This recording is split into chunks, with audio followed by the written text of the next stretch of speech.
اعوذ باللہ من الشیطان الرجیم بسم اللہ الرحمن الرحیم۔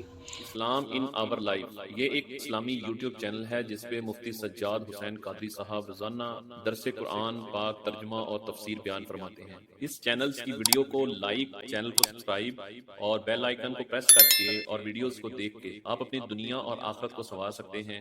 وما جعلہ اللہ الا بشرا لکم ولتطمئن قلوبکم بہ وما النصر الا من عند اللہ العزیز الحکیم۔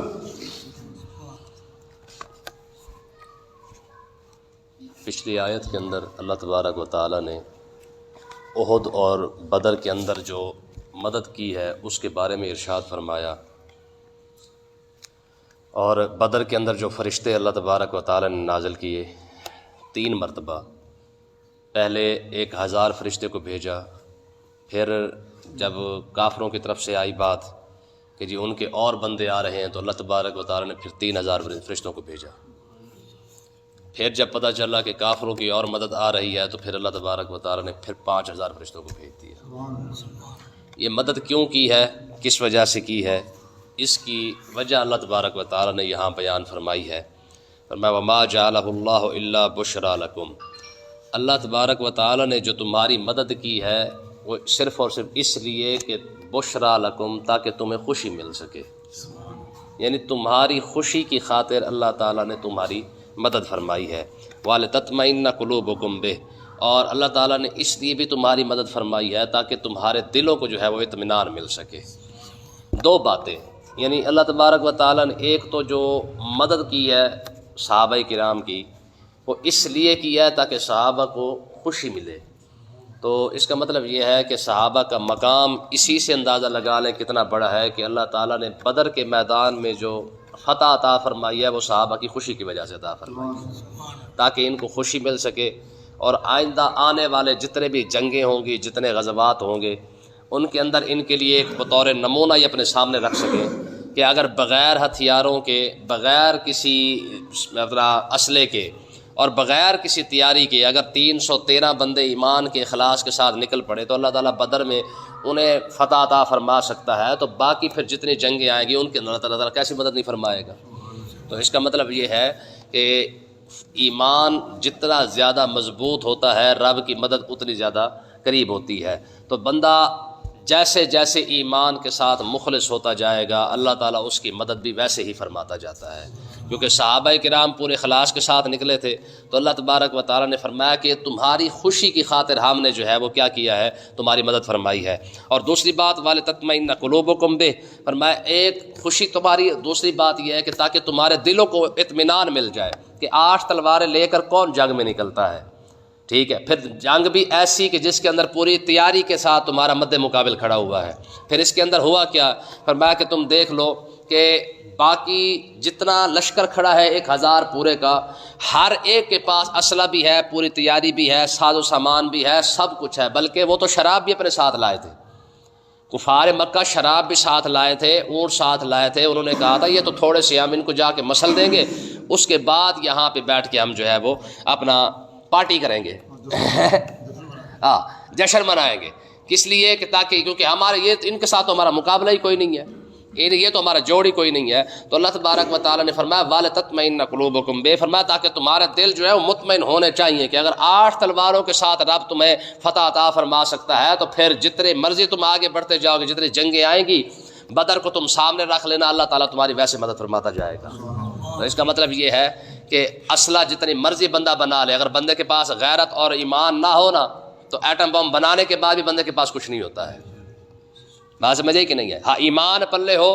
حضرت محمد بن مسلمہ یہ صحابی رسول ہے، یہ جب گئے نا ان کو سفیر بنا کے بھیجا گیا، جب یہ کسریٰ کے دربار میں گئے غالباً، تو جو کسریٰ کے دربار کے سامنے جو اس کا کھڑا تھا نا سیکورٹی گارڈ، ٹھیک ہے، اس نے نا دیکھا ان کی حالت ذرا بہتر نہیں تھی، تو جب انہوں نے اس کی تلوار کو دیکھا تو اس تلوار پر کے جو ہوتا نا دستہ، اس کے اوپر ٹاکیاں باندھی ہوئی تھی، تو اس نے نا مذاق کے طور پہ کہا اس تلوار کے ساتھ یہ سپر پاور کو فتح کرنے آئے ہو، ٹھیک ہے، یعنی نہ تو تمہاری تلوار جو ہے وہ پوری مضبوط ہے، اس کے اوپر بھی ٹاکیاں باندھی ہوئی ہیں، اور ڈھال بھی تمہارے پاس نہیں ہے، کپڑے بھی تمہارے پھٹے پرانے ہیں، کہ اس لباس اور اس حلیے کے ساتھ تم سپر پاور کو فتح کرو گے؟ تو حضرت نے فرمایا اس طرح کر، تو جو تمہارے پاس جو مضبوط ڈھال ہے نا وہ اٹھا کے لیا۔ جب وہ اٹھا کے لائے تو ہوا کیا، آپ نے ایک ہی وار کیا، جو مضبوط ترین ڈھال تھی دونوں کے دو ٹکڑے کر دیے۔ فرمایا اسی تلوار کے ساتھ ہم نے کرنا ہے، ٹھیک ہے نا۔ تو بات اسلحے کی نہیں ہوتی، اسلحہ چلانے والے کے پاس غیرت بھی تو ہونی چاہیے نا۔ بندہ جتنی مرضی رائفل اپنے پاس رکھ لے، پستول بڑا سارا اپنے پاس رکھ لے، اگر چلانے کے لیے طاقت ہی نہ ہو، ہمت ہی نہ ہو، پھر ایٹم بم بھی بنا لے، پھر میزائل بنا لے، پھر غوری بنائے، پھر شاہین بنائے، جو مرضی بناتا جائے، ان سب کو چلانے کے لیے غیرت بھی ساتھ ساتھ چاہیے، ٹھیک ہے نا جی۔ فرانس نے جیسے گستاخی کی تھی، ایک بات تو تڑی لگا کے دکھا دے، پر تڑی لگانے کے لیے بھی تو غیرت چاہیے نا، ایمان چاہیے نا، وہ ہے نہیں پلے اللہ کے فضل سے، ٹھیک ہے نا۔ تو اس لیے نا اس کا مطلب یہ کہ یہ قرآن مجید کی آیت ہے وَأَعِدُّوا لَهُم مَّا اسْتَطَعْتُم مِّن قُوَّةٍ وَمِن رِّبَاطِ الْخَيْلِ، تم اپنے گھوڑے جو ہے وہ تیار رکھا کرو۔ اب گھوڑے تو تیار کر لیے ہیں، اب گھوڑا چلانے کے لیے غیرت کوئی نہیں ہے، ایمان کوئی نہیں ہے۔ ہاں یہ صحابہ کرام تھے جن کے پاس کچھ نہیں تھا، اس کے باوجود جو ہے پوری دنیا کو فتح کر لیا ہے۔ یار یہ کتنی بڑی تاریخ ہے مسلمانوں کے پاس، اب بھی مسلمان کہے جی ہم کیسے لڑ سکتے ہیں، ہم کیسے اوپر آ سکتے ہیں، اور یہ تمہارے ہی بڑے ہیں جنہوں نے پوری دنیا پر حکومت کی ہے، یہ تمہارے ہی بڑے ہیں جنہوں نے بیک وقت کچھ نہ ہونے کے باوجود دو سپر پاور کے ساتھ انہوں نے ٹکر لی ہے۔ ان کے پاس کیا تھا یار؟ خالی تلواروں لے کر جو ہے وہ گھوڑے پر بیٹھ کر تلواریں لے کر انہوں نے یہ سب کچھ فتح کیا۔ اگر انہوں کے پاس اگر صحابہ کرام نے میزائل بنایا تو پھر کہاں تک یہ لوگ پہنچ جاتے، ٹھیک ہے نا۔ تو اس لیے نا یہ یاد رکھے کہ یہ سب کچھ چلانے کے لیے، دنیا پر غالب آنے کے لیے اسلحے کی ضرورت نہیں ہوتی ہے، دنیا پر غالب آنے کے لیے ہمیشہ ایمان کی ضرورت پڑتی ہے، ٹھیک ہے نا جی۔ ہاں جی، قرآن مجید کی آیت آگے دیکھیں جی، فرمایا وَمَن نَّصْرُ إِلَّا مِنْ عِندِ اللَّهِ، فرمایا اللہ کی جو مدد ہے نا، اللہ کی مدد، اللہ تبارک و تعالیٰ مدد ضرور فرماتا ہے، کیوں؟ العزیز الحکیم، کیونکہ وہ زبردست بھی ہے، حکمت والا بھی ہے۔ دیکھیں اللہ کی مدد آتی کب ہے؟ ہماری قوم وہ شیطانوں کو دیتی ہے، حکمرانوں کے لیے دعا جو مانگتی ہے وہ عمر بن عبدالعزیز کی مانگتی ہے، ساری دیہڑی بےایمانی کرتی ہے اور رزق میں برکت کی دعا مانگتی ہے، ٹھیک ہے۔ ملاوٹ کرنے کے بعد برکت کی دعا مانگ رہے ہوتے ہیں، بےایمانی کرنے کے بعد صحت کی دعا مانگ رہے ہوتے ہیں، حرام کھانے کے بعد دعا کی قبولیت کی دعا مانگ رہے ہوتے ہیں، ٹھیک ہے۔ تو بھائی کیسے ہو سکتا ہے؟ بھائی وہ مشہور مثال ہے، شعر ہے بلکہ، وہ کہتے ہیں کچھ لوگ بچھا کر کانٹوں کو پھولوں کی توقع رکھتے ہیں، کچھ لوگ بچھا کر کانٹوں کو پھولوں کی توقع رکھتے ہیں، شعلوں کو ہوائیں دے دے کر ساون کی توقع رکھتے ہیں۔ بھئی ایسے کیسے ہو سکتا ہے یار؟ تم کسی کے راہ میں کانٹے بچھا کر تم سمجھو کہ کوئی تمہارے راستے میں آ کے پھول بچھائے گا، ایسا تو ممکن ہی نہیں ہے۔ حرام کھانے کے بعد بندہ حلال کی دعا قبولیت کی امید رکھے، یہ تو نہیں ہو سکتا بھائی، ہے جی۔ شیطانوں کو ووٹ دینے کے بعد بندہ جناب عمر بن عبدالعزیز کے لیے دعائیں مانگے، ایسا کیسے ہو سکتا ہے؟ سوال ہی پیدا نہیں ہوتا ہے۔ دیکھیں اسپین مسلمانوں کا ملک تھا، ٹوٹلی مسلمانوں کا ملک تھا، سارا کا سارا اسپین ختم کر دیا گیا، وہاں سے کچھ مسلمانوں کو جلا دیا گیا، کچھ مسلمانوں کو جلا وطن کر دیا گیا، جو باقی مسلمان بچ گئے تھے 3 جہاز، بحری جہاز، بڑے جہاز بھر کے مسلمانوں کے سمندر کے اندر جا کے ان کو غرق کر دیا گیا، پورا کا پورا اسپین خالی ہو گیا۔ اب مجھے بتائے اللہ کی مدد کیوں نہیں آئی؟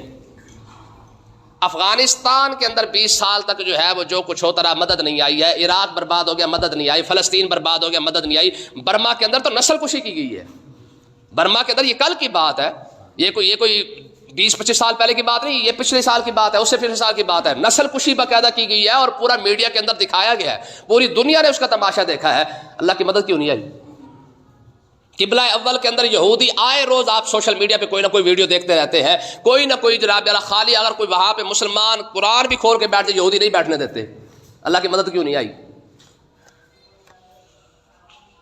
اللہ کی مدد تب آتی ہے جب غلام رسول کا نعرہ لگانے سے پہلے بندہ جو ہے وہ عمل کے میدان میں اندر کھڑا ہو، ٹھیک ہے نا جی۔ جتنی پاور رب نے پاکستان کو دی تھی نا، کاش کہ اس کے ساتھ جو ہے وہ قرآن مجید کیا تھا نا، وما قدر اللہ حق قدر ہی، انہوں نے رب کی قدر ہی کوئی نہیں کی جس طرح رب کی قدر کرنے کا حق تھا۔ جتنی بڑی پوری دنیا کی سب سے بڑی ہجرت پاکستان کی ہے، پوری دنیا کی تاریخ کے اندر اٹھا لے، ایسی بڑی ہجرت نہیں ہوئی ہے جتنی ہجرت پاکستان کی ہوئی ہے، ٹھیک ہے۔ لیکن کیا ہوا؟ کیونکہ غداروں کی کمی کوئی نہیں، ٹھیک ہے جی، ہمیں تو 2 جیم لے بیٹھے ہیں۔ لیکن مصیبت کیا بنی ہے؟ اب سب سے بڑا مسئلہ یہ ہے کہ جو کچھ اللہ تعالیٰ نے پاکستان کو دیا ہے، آج بھی معدنیات کے لحاظ سے دیکھ لے, ذخائر کے لحاظ سے دیکھ لے, ایٹمی پاور ہونے کے لحاظ سے دیکھ لے, ہر چیز کون سی کمی ہے پاکستان کے اندر, ٹھیک ہے. پھر پوری امت مسلمہ کو دیکھ لے کون سی کمی, آپ سب سے زیادہ وسائل جو ہے وہ پاکستان کے اندر اپنا پوری اسلامی ممالک کے اندر موجود ہے, لیکن اس کے باوجود سب سے زیادہ ذلیل ہونے والا ملک بھی یہی ہے. وجہ کیا ہے؟ کیونکہ سب کچھ ہونے کے باوجود ایک ہی چیز کی کمی ہے, وہ ہے ایمان والی غیرت. نہ ایمان رہا نہ غیرت رہی ہے. آپ دیکھ لیں ایمان کتنا پاورفل شے کا نام ہے کہ خالی ایمان نہ ہو تو بندہ ذلیل ہو جاتا ہے, بھاوے چاہے سارا کچھ ہی موجود ہو, اور خالی ایمان ہو وسائل نہ بھی ہو تو پھر صحابہ کرام مل کے جو ہے وہ 2 سپر پاور فتح کر لیتے ہیں. صرف ایمان ہونا چاہیے, غیرت ہونی چاہیے بندے کے پاس. تو اللہ تبارک و تعالیٰ نے ارشاد فرمایا کہ رب مدد اس وقت کرتا ہے جب بندہ بدر کے اندر کھڑا ہو, ٹھیک ہے جی. گند گھر بیٹھ کے جو ہے وہ دعا مانگی جا رہے ہوتے ہیں. انڈیا نے جب کشمیر والا کھاتا لیا نا پچھلے عاشق رسول کے دور میں, عاشق رسول نے اعلان کیا, اس نے کہا جی 2 منٹ باہر نکل کے کھڑے ہو کے پورا پاکستان احتجاج کرے. دور پھٹے منہ نہیں, پورا پاکستان نکل کے کیا کرے, یہ کل کی بات ہے. انہوں نے کہا جی پاکستان کے پورے بندے جناب پورا پاکستان باہر نکلے اور گلی محلے کے اندر سڑکوں پر جہاں جا کھڑے 2 منٹ کے لیے سارے احتجاج کرے. کیا ہوا ہے؟ احتجاج ہمیشہ کمزور قوم کرتی ہے, میں آپ کو پہلے بتاتا رہتا ہوں. پاورفل ذات, پاورفل لوگ کبھی احتجاج نہیں کرتے. کبھی امریکہ نے احتجاج کرتے دیکھا آپ نے؟ اسرائیل کو کبھی احتجاج کرتے دیکھا ہے؟ نہیں کرتے, وہ سیدھا ٹھوکتے ہیں بس. جو اس کے خلاف گیا وہ نظر نہیں آئے گا. صدام حسین اٹھے گا مارا جائے گا, لیبیا کا وہ کیا کہتے ہیں معمر قذافی تھا مارا گیا, یاسر عرفات مارا گیا, ٹھیک ہے جی. شاہ فہد, شاہ عبداللہ, شاہ فیصل سارے مارے گئے کہ نہیں مارے گئے؟ وہ احتجاج نہیں کرتے, وہ سیدھا سیدھا جو اس کے مقابلے کے اندر آتا ہے سارے کے سارے مارے جاتے ہیں. مزیداری کی بات ہے کہ وائٹ ہاؤس کے اندر جان ابراہم تھا نا, ابراہم لنکن جو تھا وہ وائٹ ہاؤس کے اندر ہی مارا گیا تھا, کیونکہ اسے پتہ چل گیا تھا کہ اسرائیل جو ہے ہمارے خلاف ہے, اسرائیل جو ہے وہ امریکہ کو کبھی آگے نہیں آنے دیتا ہے. تو اس لیے نا پاورفل لوگ کبھی احتجاج نہیں کرتے, وہ سیدھا کا سیدھا آ کے سیدھا فائر کیا, بندہ مارا, قوم کو ملک کو برباد کیا, فارغ بس. احتجاج یہ قوم کرتی ہے, احتجاج کشمیری کرتے ہیں. 80 لاکھ بندہ 6 لاکھ کھڑا ہو کے جی ہم نہیں مانتے. وہ 80 لاکھ ویسے بھی تو مار ہی رہے ہو نا, کم سے کم کھڑے ہو کے لڑو تو صحیح اس کے ساتھ. اس طرح جو لتر کھا رہے ہو تو بہتر نہیں تھا کہ کم سے کم اس کے مقابلے میں کھڑے تو ہو جاتے. آدھا کشمیر پاکستان بننا چاہتا ہے, آدھا ہندوستان بننا چاہتا ہے, آدھا اپنی کشمیر لے ہی پھرتا ہے. جب پھر مسلمانوں کا کشمیر کے اندر 3 پارٹیاں بنی ہوئی ہیں, جب ان کا آپس میں اتفاق نہیں ہے تو پھر لتر تو کھانے ہی کھانے ہیں انہوں نے.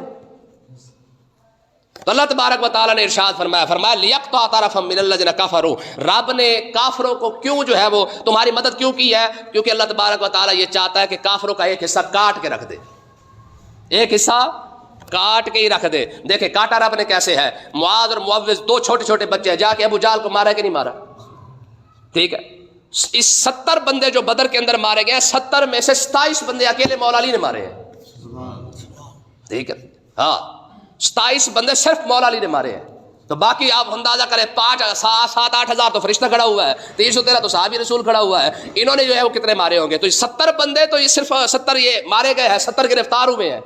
تو اللہ تبارک و تعالیٰ نے ارشاد فرمایا کہ رب چاہتا ہے کہ ان کا حصہ کاٹ کے, جتنے سردار تھے عرب کے بدر کے اندر سارے کے سارے مارے گئے. اب پیچھے بچ کوئی نہیں گئے تھے. فرمایا کہ اب ان کا حال یہ ہے, اللہ تعالیٰ چاہتا ہے او یکبتہم, اللہ تعالیٰ انہیں ذلیل کرنا چاہتا ہے. فینقلبوا خائبین, جب یہ لوٹ کے واپس جائے تو یہ نامراد ہو کے واپس لوٹے.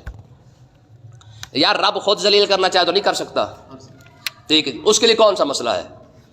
ایک چھوٹی سی زمین پر 6 فٹ کا بندہ تڑی لگاتا ہے رب کو, میں نہیں کروں گا تو ایسے ہو جائے گا, ٹھیک ہے.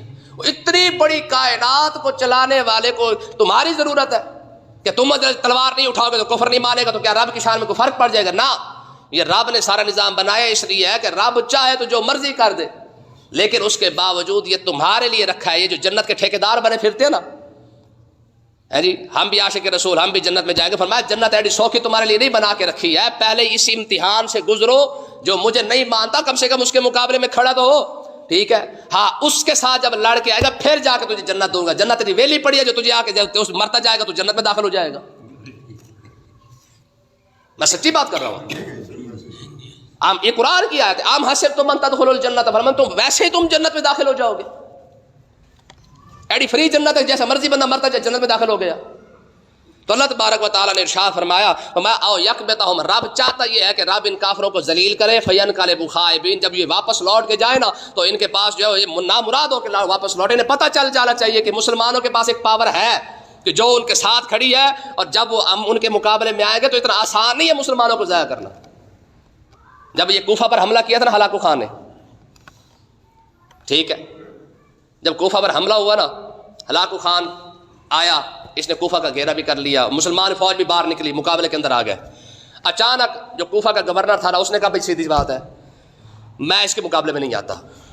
مسلمانوں نے اسے کہا، اس نے کہا تو ہمارا خلیفہ ہے، تو اب پیچھے ہٹ گیا، تو ہمارا گورنر ہے، ہمارا حکمران ہے، ہمارا جو ہے وہ لشکر کا کیا کہتے ہیں سپہ سالار تو ہے، تو پیچھے ہٹ گیا، پیچھے فوج کیسے کھڑی ہوگی؟ اس نے کہا بھائی سیدھی بات ہے ہلاکو خان کے ساتھ مقابلہ نہیں ہو سکتا۔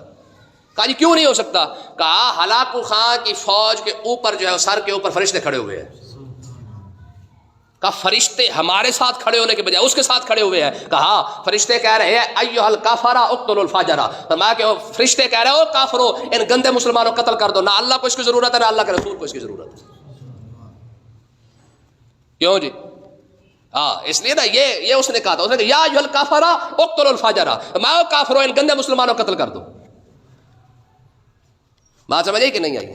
آگے دیکھیں جی، فرمایا لیس لک من الامر شیء، فرمایا محبوب آپ کو اس معاملے کے اندر جو ہے وہ اپنا دعائے جلال کرنے کی ضرورت نہیں ہے، ٹھیک ہے۔ حضور علیہ السلام نے نا 70 قاری قرآن بھیجے تھے ایک جگہ پہ تعلیم دینے کے لیے، یہ مکہ اور عصفان کے درمیان ایک جگہ تھی وہاں پہ، تو انہوں نے 70 قاری قرآن شہید کر دیے،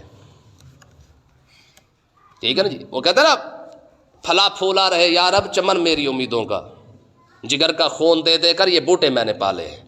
ایک ایک صحابی پر کتنی حضور نے محنت کی تھی، 70 صحابی جو ہے وہ جناب اللہ منٹ مار کے انہوں نے شہید کر دیے۔ جب آقا علیہ السلام کے پاس یہ خبر پہنچی نا، حضور جو 70 قاری قرآن آپ نے بھیجے تھے، عامر بن طفیل نامی شخص نے جو ہے ان کو سب کو شہید کر دیا ہے دھوکے کے ساتھ، تو آقا علیہ السلام ابھی دعائے جلال کرنے ہی لگے تھے، او یتوب علیہم او یعذبہم، رب نے فرما دیا محبوب آپ نے دعائے جلال نہیں کرنی ہے، حضور آپ دعا کے لیے ہاتھ نہ اٹھائے، کیونکہ آپ نے ہاتھ اٹھا دیا پیچھے بچے گا کچھ نہیں۔ یہ رب تربیت کر رہا ہے اپنے محبوب کی۔ جب نجران کے عیسائی آئے تھے حضور علیہ السلام ابھی دعا کے لیے ہاتھ اٹھانے لگے تھے، انہوں نے کہا جی ہم نے آپ کے ساتھ جو ہے وہ مباہلہ نہیں کرنا ہے، پیچھے گزرا نا۔ کیوں؟ حضور نے فرمایا اگر میں ہاتھ اٹھا دیتا دعا کے لیے تو نجران کے اندر نہ عیسائی بچتے، نہ وہاں پہ درندے بچتے، نہ پرندے بچتے، نہ وہاں پہ درخت بچتے۔ تو اللہ تبارک و تعالیٰ نے فرمایا لیس لک من الامر شیء، محبوب آپ جو ہے وہ دعا کے لیے ہاتھ نہ اٹھائیں، او یتوب علیہم، یہ رب پر چھوڑ دیں، یہ رب کے ذمہ کرم پر ہے، چاہے تو ان کی توبہ قبول فرما لے گا جنہوں نے مارا ہے، ان کی نسلوں کو کلمہ پڑھا کے جو ہے اسلام کی خدمت پر لگا دے گا۔ بہترین انتقام کیا ہوتا ہے؟ جو بندہ آپ کو مانے ہی نہ، 2 دن کے بعد وہی بندہ آپ کے لیے جھاڑو اٹھا کے کھڑا ہو، آپ کے لیے جوتا اٹھا کے کھڑا ہو، اس سے بہترین انتقام کیا ہوتا ہے؟ فرمایا او یتوب علیہم، فرمایا محبوب آپ ان کے لیے ہاتھ نہ اٹھائیں، یا تو اللہ تعالیٰ ان کی نسل کو توبہ کی توفیق عطا فرما دے گا، جن کے بڑوں نے اسلام کی دشمنی کیا ان کے چھوٹے جو ہے وہ اسلام کی خدمت کر رہے ہوں گے۔ تاتاریوں کے ساتھ یہی ہوا نا، او یعذبہم، یا رب ان کو عذاب دے دے گا، فإنہم ظالمون، کیونکہ یہ ظالم جو ہے، وللہ ما فی السماوات و ما فی الارض، فرمایا اللہ ہی کے لیے جو کچھ آسمانوں کے اندر ہے جو کچھ زمینوں کے اندر ہے، ٹھیک ہے۔ یغفر لمن یشاء، جسے چاہے وہ بخش دے، ویعذب من یشاء، جسے چاہے عذاب دے۔ اب میرا جیسے میری مرضی یہاں پہ بھونک کے دکھائے نا، جو بندہ کہتا ہے جی ساڑی مرضی ایسی کریے کریے نہ کریے نہ کریے، ہمارے ہاں بھی ایسے لوگوں کی کمی نہیں ہے، ٹھیک ہے نا جی۔ کسی کو کہہ دو یار ہاں بھی مسجد کی خدمت نہیں کرتا، کری میری مرضی، اور تو مسجد میں نہیں یار کری میری مرضی، یار تو دین کی بات سننے کے لیے جی میری مرضی۔ تو اللہ تبارک و تعالیٰ نے ارشاد فرمایا یغفر لمن یشاء، رب جسے چاہے بخش دے، ویعذب من یشاء، اور جسے چاہے عذاب دے۔ اب قیامت کے دن کو کھڑا ہو کے کہہ رہا جی میں عذاب میں کیوں جاؤں، میری مرضی۔ سب سے پہلا نعرہ میرا جسم میری مرضی کا شیطان نے لگایا تھا، نہیں لگایا؟ جب رب نے فرمایا ہاں بھی سارا سجدہ کرو، تو اس نے کیوں نہیں کیا؟ اس نے کہا جی میری مرضی، یہی کہا تھا نا۔ ہاں مومن بندہ کبھی اپنی مرضی نہیں کہتا ہے، سمجھ آئی نا۔ حضرت مالک بن دینار ایک غلام لے کے آئے تو آپ نے فرمایا ہاں بھی تیرا نام کیا؟ کہا جی جو آپ رکھ دے۔ آپ نے فرمایا میاں کھاتا کیا ہے؟ کہا جی جو آپ کی مرضی۔ کہا جی مالکوں کا بھی کوئی نام ہوتا ہے، نوکروں کا بھی کوئی نام ہوتا ہے، نوکر کی بھی کوئی مرضی ہوتی ہے۔ کہا میاں سوتا کہاں پہ ہے؟ تیرے لیے 4 پائی کا انتظام کرو، بیڈ کا کرو، چٹائی پہ سوئے گا۔ انہوں نے کہا جناب نوکروں کی بھی کوئی مرضی ہوتی ہے، مسلمان کی مرضی نہیں ہوتی ہے، مسلمان پابند ہے اللہ اور اللہ کے رسول کا، سمجھ آئی نا۔ ہاں یہ شیطان ہی ہے جس نے کہا تھا جناب میری مرضی ہے۔ تو اللہ تبارک و تعالیٰ نے ارشاد فرمایا جسے چاہوں میں عذاب دوں، جسے چاہوں میں بخش دوں۔ قیامت کے دن کسی کی جرت نہیں ہے کہ کسی رب کے سامنے کھڑا ہو کے کہے جی میری مرضی۔ واللہ غفور الرحیم، اللہ تعالیٰ بخشنے والا ہے، مہربان ہے۔ یہ اور بات ہے کہ رب بخشنے والا مہربان ہے، لیکن اس کے آگے کھڑے ہو کے یہ کہنا جی میری مرضی، میں کروں نہ کروں نہ کروں، تو یہ سمجھ لو کہ یہ جو بندہ یہ کہتا ہے جی میری مرضی ہے، سمجھ لے کہ وہ شیطان کے پیچھے چل رہا ہے، کیونکہ سب سے پہلا نعرہ میرے مرضی والا یہ صرف اور صرف شیطان نے لگایا تھا۔ اللہ تعالیٰ سمجھنے کی توفیق عطا فرمائے.